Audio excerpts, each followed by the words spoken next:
الحمد لله رب العالمين.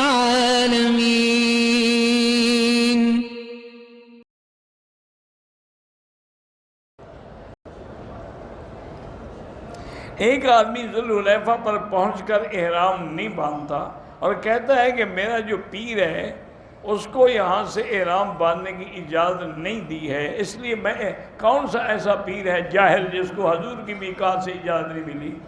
یعنی وہ تو بد نصیب پیر ہوا نا۔ ذوالحلیفہ سے تو حضور پاک سے بڑا پیر کون ہے؟ سب آپ کے جوتوں کے برابر بھی نہیں ہے۔ جب حضور نے احرام باندھا تمہارے پیر کا کوئی دماغ تو نہیں الٹ گیا؟ معلوم ہی ہوتا ہے وہ جان چھڑانا چاہتا ہوگا نا عمرے سے۔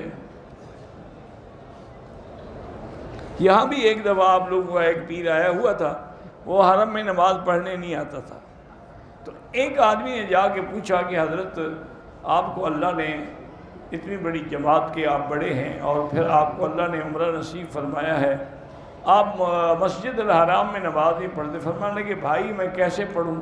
ایک نماز مجھے پڑھانے کے لیے حضرت عبدالقادر جیلانی تشریف لاتے ہیں، دوسری نماز کے لیے فلاں بزرگ آتے ہیں۔ انہوں نے کہا جی کھانا نہیں بھیجتے ساتھ؟ کھانا تو آپ ہمارے ہوٹل کا کھا کھا کے ختم کر چکے ہیں۔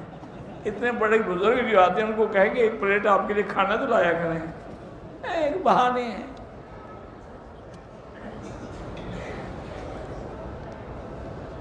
دو خاندانوں میں محبت ہو جائے تو یا لطیف ہو یا ودود پڑھ کے دعا کیا کرو۔ بیت الخلاء میں یا نہانے کے دوران گھر والے کوئی بات پوچھیں جواب دے سکتے ہیں؟ ہاں دے سکتے ہیں۔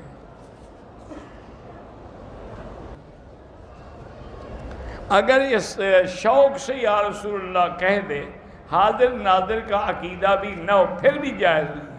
حاضر ناظر کا عقیدہ ہو پھر تو کافر ہو جائے گا۔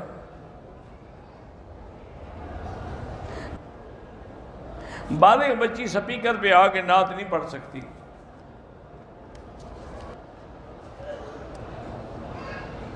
کہتے ہیں جی کہ ایک روایت بیان کی جاتی ہے کہ حضرت بلال حضور کی سواری کی لگام پکڑ کے جنت میں جائیں گے۔ یہ تو نہیں ہے، تو کسی مولوی نے ویسے بطور بات سمجھائی تھی بھی، خادم تو آگے چلتے ہیں نا، یہ نہیں ہے کہ واقعی حضور سوار ہوں گے اور خطرہ ہوگا کہ سواری بھاگ نہ جائے تو بلال نے رسی پکڑی ہوئی ہوگی۔